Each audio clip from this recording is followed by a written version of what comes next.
Welcome back, friends, in English Made Easy by Neha. A 14-year-old girl deleted every photo from her phone one night and told her mother she never wanted to take another picture again. Her mother didn't understand why until she saw what her daughter had been looking at every night before sleeping. Welcome back. Today we're talking about something that didn't even exist for most parents when they were growing up. The constant, quiet comparison that children live with every single day now because of their phones. I'll tell you 2 stories, then share what actually helps. And like always, stick around till the end, because we'll go through today's idioms and phrases together too. Priya noticed her daughter, Simran, had suddenly gone quiet.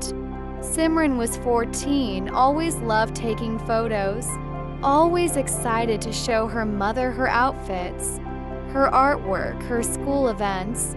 Then, one night, Priya found Simran crying in her room, her phone lying face down on the bed. When she asked what happened, Simran finally said, "Everyone else's life looks so perfect. My photos always look boring next to theirs." Priya looked at her daughter's phone. Instagram, Reels, one after another. Other girls' vacations, new clothes, perfect skin, seemingly perfect friendships. Simran said, "I deleted all my photos. I don't want to post anything anymore. It's easier to just not exist online than to feel like this every time I compare myself." Priya didn't know what to say at first, because honestly, she'd never had to deal with this kind of pressure at 14 herself. Priya's first instinct was to say, "Just delete the app then, stop looking at it." But she paused before saying it, because she realized that wouldn't actually solve anything. It would just remove the platform, not the feeling underneath it. Instead, she sat next to Simran and said, "Can I see the account that made you feel worse today?" Simran showed her. It was a classmate's account, trips, brands, a seemingly perfect life. Priya said something that surprised even her as she said it.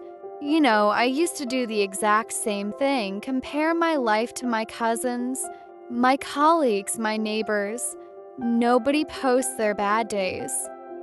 Nobody posts the fight they had that morning or the exam they failed. You're comparing your whole life to someone else's highlight reel." Simran was quiet, then said, "I know that, but it still feels true when I'm scrolling." Priya said, "That's exactly why it's not about deleting the app. It's about learning to notice when a feeling is lying to you." Here's why this comparison hits so much harder for children growing up now than it did before. Number 1, the comparison never stops.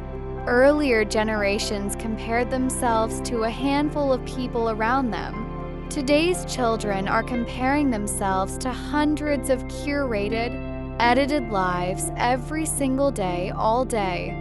Number 2, children this era often measure their worth by numbers ***.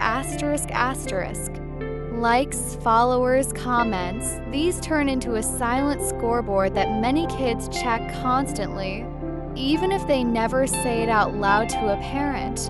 Number 3, most parents respond by dismissing the feeling instead of naming it ***. Saying, "Just stop looking at your phone" feels like a punishment, not a solution. Naming the feeling, "I know that comparison feeling is exhausting," makes a child feel understood, not judged. Number 3, most parents respond by dismissing the feeling instead of naming it. Saying, "Just stop looking at your phone" feels like a punishment, not a solution. Naming the feeling, "I know that comparison feeling is exhausting," makes a child feel understood, not judged. Arjun scored higher than me again. He always does. Vikram's old instinct would have been to say, "So study harder next time." But this time, he put the report card down and asked, "Do you feel like I compare you to Arjun a lot?" Dev looked down and said quietly, "You don't say his name, but every time I don't do well, you go quiet like you're disappointed. That silence says it louder than words would." That sentence hit Vikram harder than any argument could have. He said, "I never wanted you to feel that. I think I've been so scared of you falling behind that I forgot to tell you I'm proud of who you are, not just what you score." Dev didn't say much back. But that night, he came and sat next to his father while he watched TV. Just sat there close without saying anything, and for both of them that was enough. So here's what actually helps a child dealing with comparison, whether it's online or at home. 1. Name the feeling instead of dismissing it. Try, "That comparison feeling is exhausting, isn't it? I still feel it sometimes too." 2. Remind them what they're saying is a highlight reel, not real life.